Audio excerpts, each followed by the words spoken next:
Then है dimensions of culture. अब culture को जब हमने डिफाइन किया तो हमने देखा कि कुछ एस्पेक्ट्स जो थे वो बिहेवियरल एस्पेक्ट थे, कुछ एस्पेक्ट थे कि हम कैसे थिंक कर रहे हैं, हमारा ब्रेन कैसे फंक्शन कर रहा है, ठीक है, हमारा ब्रेन कैसे चीज़ों को समझ रहा है। एंड कुछ थे कि मैकेनिज्म कैसे वर्क कर रहा है, फंक्शनिंग कैसे है, ठीक है। तो जब हम डायमेंशंस ऑफ कल्चर को देखते हैं तो ये तीन पार्ट्स में काम करता है। एक होता है कॉग्निटिव, एक होता है नॉर्मेटिव और एक होता है मटेरियल।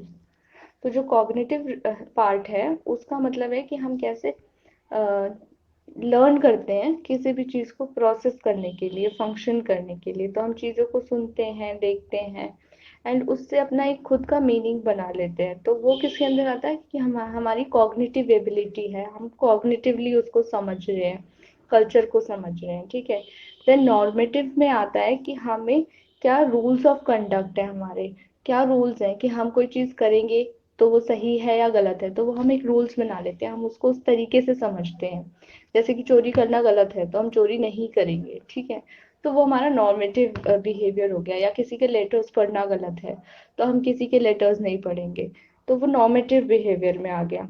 या किसी की डेथ हो गई है तो वहां जाके कोई हंसने नहीं लगेगा, तो वो सब नॉर्मेटिव बिहेवियर है कि वो हमने सीखी हैं चीजें, ठीक है। देन आता है मटेरियल। इसमें क्या आता है, मीन्स ऑफ मटेरियल जो भी हमने किसी भी एक्टिविटी के लिए यूज करने हैं। जैसे इसमें आते हैं टूल्स और मशीन्स का जो यूज होता है।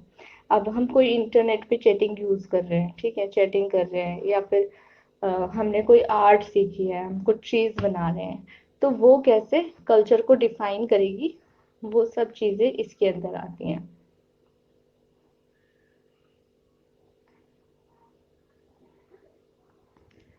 अब एक और चीज़ यहाँ पे रिलेशन समझना इम्पोर्टेंट है कि जैसे कि आर्ट है तो वो कॉग्निटिव और नॉर्मेटिव एरियाज के साथ रिलेटेड है। आर्ट एक मटेरियल कल्चर है लेकिन रिलेटेड है कॉग्निटिव और नॉर्मेटिव एस्पेक्ट के साथ।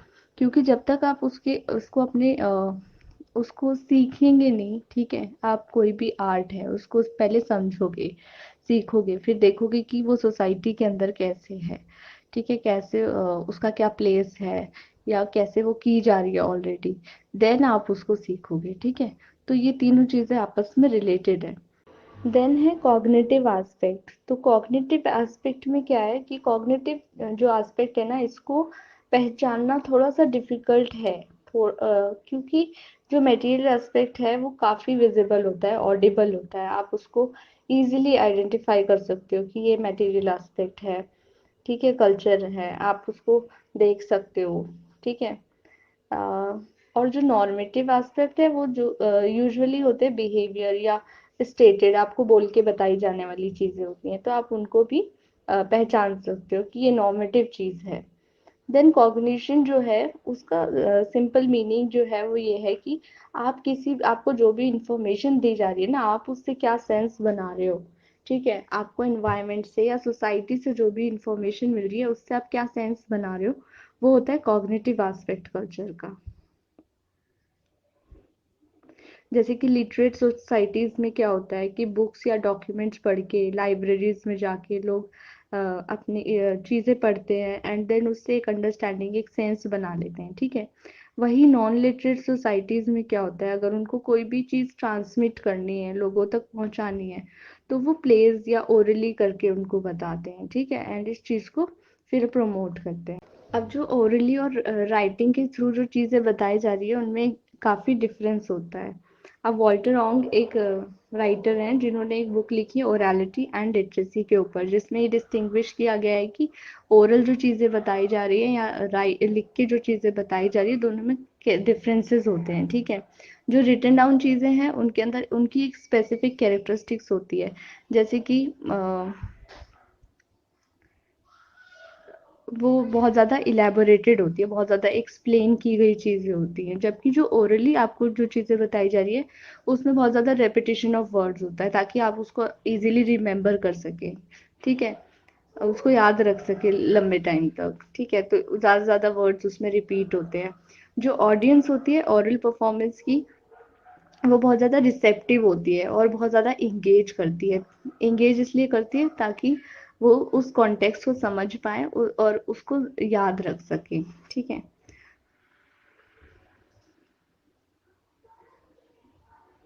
अब पहले जो सोसाइटीज होती थी वहां पे क्या होता था, जो ज्यादा प्रिविलेज्ड लोग थे उन्हीं को एजुकेशन मिलती थी। सबको एजुकेशन भी नहीं मिलती थी, तो वो बहुत ज्यादा लोग लिटरेट नहीं होते थे। बहुत सारे लोग तो ऐसे थे, बहुत सारी फैमिलीज ऐसी थी जिनमें कोई भी स्कूल नहीं गया था। तो उनकी पूरी फैमिली में से जो फर्स्ट पर्सन स्कूल गया होगा उसके लिए लिटरेसी का रोल क्या रहा होगा, ये सब चीज़ें बहुत डिफरेंट है। सो जो कंटेम्प्ररी वर्ल्ड है, अगर हम अभी के वर्ल्ड की बात करें, तो वो रिटन से काफ़ी दूर भी है। ठीक है।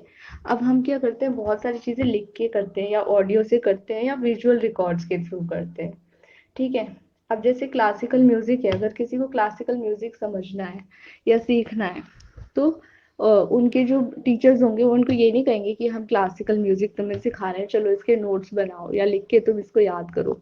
वो उसको कैसे प्रैक्टिस करेंगे। ठीक है। प्रैक्टिस के थ्रू उनको वो जो स्किल है वो आ जाएगी, जो आर्ट है उनको वो आ जाएगी। ठीक है। वहीं पे हमें अगर मैथ्स करना है तो हम क्या करेंगे, नोटबुक लेके बैठ जाएंगे, हम उसको लिख के करेंगे। ठीक है। इसकी जगह पे क्या होता, अगर हम मैथ्स करना था तो हम उसको मेंटली भी कर सकते थे। जैसे कि पहले के टाइम में क्या होता था, कोई वेजिटेबल सेलर है, तो अगर आप उससे बोलोगे कि आपने ये सॉल्व क्यों नहीं किया, सॉल्व करके क्यों नहीं बताया, तो वो ये उनके आंसर्स होते थे कि जो चीज़ें हम मेंटली कर सकते हैं उसके लिए हमें कैलकुलेट करने की क्या ज़रूरत है। और हमेशा जब भी देखेंगे तो वो वेजिटेबल सेलर, अगर 50 रुपीज़ आप उसको दोगे और उसको 20 रुपीज़ रिटर्न करने हैं आपको, तो वो 20 रुपीज़ ही रिटर्न करेगा आपको, उसका कैलकुलेशन जो है वो गलत नहीं होगा। ठीक है। तो बहुत सारी चीज़ें जो है अब कंटेम्प्रेरी वर्ल्ड में हैं कि हमें स्टार्टिंग से लिख के प्रैक्टिस करने की चीज़ें सिखा दी जाती हैं। ठीक है। प्रैक्टिकल चीज़ों के साथ रिलेट करके नहीं अगर चीज़ें कराई जाती हैं तो उसका क्या क्या इफेक्ट पड़ता है, कैसे ये इम्पैक्ट करती है हम लोगों को। अटेंशन स्पैन पे इसका क्या फर्क पड़ता है, या फिर कॉग्निटिव कल्चर पे इसका क्या इफेक्ट पड़ता है। जैसे मॉडर्न टाइम्स में हम बहुत ज़्यादा टाइम इंटरनेट पे यूज़ करते हैं, इसका आने वाले टाइम में क्या इफेक्ट पड़ने वाला है। हम हर छोटी चीज़ के लिए आजकल इंटरनेट पे चले जाते हैं, तो उसका फ्यूचर में क्या इफेक्ट पड़ने वाला है। ठीक है। तो ये सब चीज़ें आती हैं, हमारी कॉग्निटिव कल्चर को डिफाइन करती हैं, एक्सप्लेन करती हैं और हमें कॉग्निटिव कल्चर को समझने में हेल्प करती है। ठीक है। देन है normative aspects of culture. Normative aspects में क्या होता है, आपके जो भी कस्टम्स हैं, कन्वेंशंस हैं, लॉज हैं, ये सब इसमें आते हैं। ठीक है। आपका जो ये सारी जो वैल्यूज हैं, रूल्स हैं, ये हमारे सोशल बिहेवियर को डायरेक्ट करते हैं डिफरेंट कॉन्टेक्स्ट में। एंड हम इन सारे सोशल नॉर्म्स को फॉलो करते हैं क्योंकि हमें बचपन से ही चीज़ें सिखाई जाती हैं। ठीक है। जो जो ये बचपन से हमें चीज़ें सिखाई जाती है फैमिली के थ्रू, स्कूल के थ्रू, ये सब क्या है, सोशलाइजेशन है। तो ये सब रिजल्ट है सोशलाइजेशन का कि हम इन सब चीज़ों को फॉलो करते हैं। ठीक है। एक टर्म हमने देखा था सैंक्शन, जो प्रमोट करता है कंफर्म। सैंक्शन जब कंफर्मिटी को प्रमोट करती है तो ये किसकी फॉर्म में होता है, रिवॉर्ड या पनिशमेंट के फॉर्म में होता है। सोसाइटी को जिसे एक्सेप्ट करना होता है तो वो उनको रिवॉर्ड के फॉर्म में सैंक्शन करते हैं।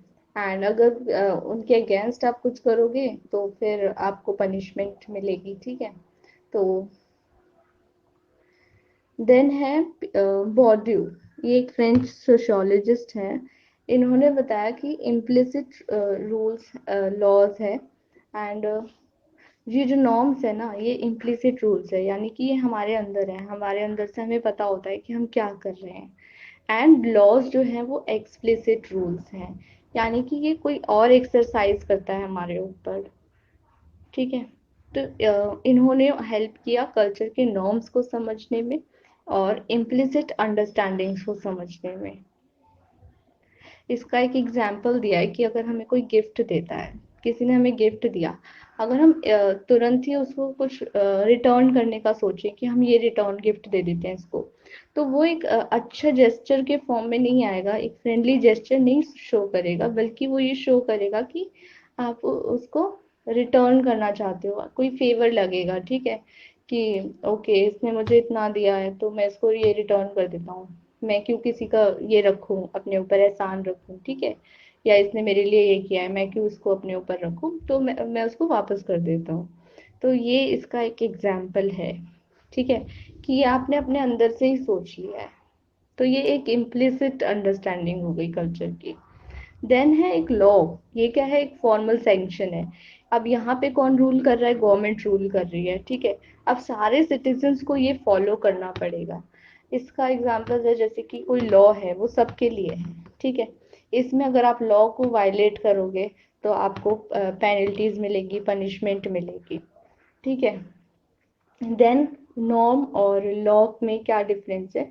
नॉर्म जो है वो रिस्ट्रिक्ट हो सकता है एक पर्टिकुलर एरिया तक या एक पर्टिकुलर फैमिली तक। जैसे कि एग्जांपल है, फैमिली में रात को मान लो 7 बजे तक आपके घर में सभी बच्चों को जो है घर में आ जाना है, ठीक है, कोई भी बाहर नहीं रहेगा।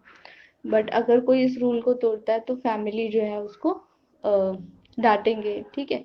लेकिन ऐसा तो नहीं है कि उसको इसको क्राइम कंसीडर किया जाएगा और उसको कोई सजा सुना दी जाएगी, ऐसा नहीं होगा, ठीक है। तो ये उस फैमिली के लिए है ये चीज। अब क्या होगा कि ये एक फैमिली में तो है, बट आपके नेबर में जो लोग रहते हैं और वो ये चीज नहीं फॉलो करते हैं, उनके घर के बच्चे 10 बजे भी आ रहे हैं तो उनको कोई दिक्कत नहीं है। तो ये क्या हुआ कि नॉर्म जो है वो एक फैमिली तक या दो फैमिली तक या कुछ फैमिलीज तक ही होती है, सबके लिए एप्लीकेबल नहीं है। लेकिन जो लॉ है वो सबके लिए यूनिवर्सली एक्सेप्टेड है, ठीक है। इसका एक एग्जांपल है कि किसी ने किसी का कोई गोल्ड नेकलेस चोरी किया तो उसको क्या होगा, उसको जेल हो सकती है, उसको पनिशमेंट मिल सकता है। तो ये हो गया लॉ, ठीक है। सो लॉज जो होता है वो एक्सेप्टेबल बिहेवियर की तरफ ज़्यादा प्रमोट करता है कि क्या चीज़ें एक्सेप्टेड है। अगर आप एक्सेप्टेड चीज़ें नहीं करोगे और वो चीज़ें करोगे जो उसके लॉज के अगेंस्ट है तो आपको पनिशमेंट होगा, ठीक है। और नॉर्म्स वो क्या है कि आप अपने अकॉर्डिंगली देख सकते हो कि आपको वो चीज़ें माननी है या नहीं माननी है, क्योंकि वो आपकी फैमिली तक ही लिमिटेड है या फिर आप एक पर्टिकुलर एरिया तक लिमिटेड है। नॉर्म्स जो होती है वो स्टेटस टू स्टेटस जो है वेरी कर सकती है। डिफरेंट स्टेटस के लोगों के लिए डिफरेंट नॉर्म्स हो सकती हैं। जैसे कि डोमिनेंट सेक्शंस जो है सोसाइटी के लिए, उनके लिए डोमिनेंट नॉर्म्स हो सकते हैं। जैसे डिस्क्रिमिनेशन की फॉर्म में जो देखने को मिलता है कि लोअर कास्ट के लोगों को सेम वेसल से पानी नहीं पीने देना दिया जाता है, या फिर विमेन को बाहर पब्लिक स्फेयर में जाने की परमिशन नहीं होती है कि वो आराम से कहीं भी किसी भी वक्त घूम सकें। तो ये सब क्या है, डोमिनेंट सेक्शंस है सोसाइटी के जो अप्लाई करते हैं कुछ डोमिनेंट नॉर्म्स की, देखो तुम ऐसा मत करो, ठीक है। तो ये नॉर्म्स अप्लाई करने वाले लोग जो हैं वो डोमिनेंट सेक्शंस होते हैं। ओके, नेक्स्ट है material aspects of culture. So material aspects में आ जाते हैं टूल्स, टेक्नोलॉजी, मशीन, बिल्डिंग्स या different modes of transportation, production, communication, ये सारी चीज़ें आती हैं मटेरियल एस्पेक्ट्स में। सो अर्बन एरियाज में क्या है, मोबाइल फोन्स का यूज़ या फिर music system, cars, buses, ATMs, refrigerators, ये सारी चीज़ें जो होती हैं अर्बन एरियाज में मटेरियल कल्चर, इनको हम कंसीडर कर सकते हैं। इसके अलावा रूरल एरियाज में use of radios, electric motor pumps for lifting water for irrigation, या फिर टेक्नोलॉजिकल डिवाइसेस का यूज करना प्रोडक्शन को इंक्रीज करने के लिए कंसीडर किया जाता है मटेरियल कल्चर में, ठीक है। तो अगर हम मेन जो देखें डायमेंशंस कल्चर की, तो वो हो सकती है मटेरियल या फिर नॉन मटेरियल। तो कॉग्निटिव और नॉर्मेटिव एस्पेक्ट्स जो होते हैं कल्चर के, वो क्या है, नॉन मटेरियल कल्चर है, ठीक है। एंड जो थर्ड है material aspects, that is material culture.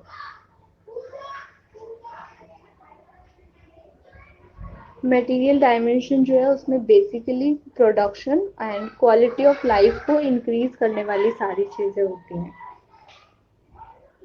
And अगर हमें कल्चर की फंक्शनिंग को समझना है कल्चर की, तो basically material and non material दोनों डायमेंशंस जो है वो एक साथ काम करते हैं। अब जो मटेरियल या टेक्नोलॉजिकल डायमेंशंस हैं, जो भी टेक्नोलॉजिकल एडवांसमेंट्स हैं, वो बहुत रैपिडली चेंज होते हैं, ठीक है। नई नई टेक्नोलॉजीज जो आती हैं वो टाइम टू टाइम आती रहती हैं, बट जो नॉन मटेरियल एस्पेक्ट्स हैं उनमें जो चेंजेस होते हैं वो वैल्यूज़ में या नॉर्म्स में चेंजेस होते हैं, एंड उनको टाइम लगता है, काफ़ी टाइम लगता है चेंज होने में। तो क्या होता है, अगर आपका मटेरियल एस्पेक्ट बहुत जल्दी चेंज हो रहा है एंड नॉन मटेरियल एस्पेक्ट को चेंज होने में वक्त लग रहा है, तो यहाँ पे क्या है, एक कल्चरल लैग की सिचुएशन क्रिएट हो जाती है कि एक एस्पेक्ट जो है वो पीछे रह गया है और कुछ एस्पेक्ट जो आगे निकल रहे हैं। देन ये जो कल्चर लैग है इसको हम ऐसे भी रिलेट करके समझ सकते हैं कि जो टेक्नोलॉजी है वो तो काफ़ी एडवांस हो रही है, लेकिन जो कॉग्निटिव और नॉर्मेटिव एस्पेक्ट्स है ना सोसाइटी के, कॉग्निटिव कैपेसिटीज जो है लोगों की, कि लोग कितना सोच पा रहे हैं, कितना थिंकिंग में लोगों की में चेंज आया है, या फिर लोगों का जो बिहेवियर है वो कितना अपडेटेड है। तो हम इसके साथ इसको रिलेट कर सकते हैं कि टेक्नोलॉजी तो बहुत ज़्यादा एडवांस हो रही है, बट कॉग्निटिव और नॉर्मेटिव एस्पेक्ट्स कहीं पीछे है। तो इसको हम ये भी देख सकते हैं कि आजकल स्मार्टफोन्स तो सबके पास होते हैं, लेकिन इतनी मॉडर्न थिंकिंग या फिर कॉग्निटिव डेवलपमेंट जो है लोगों का वो इतना नहीं भी है, या उनका नॉर्मेटिव बिहेवियर जो है, नॉर्मेटिव एस्पेक्ट जो है वो इतना डेवलप्ड नहीं है। सो एक डायमेंशन पीछे छूट रही है एंड एक डायमेंशन जो है वो काफ़ी एडवांस्ड हो चुकी है। तो इसमें क्या है, हम एक कल्चर लैग देख सकते हैं, या एक कल्चर लैग की पॉसिबिलिटी है जो हो सकता है फ्यूचर में बहुत ज़्यादा विजिबल हो।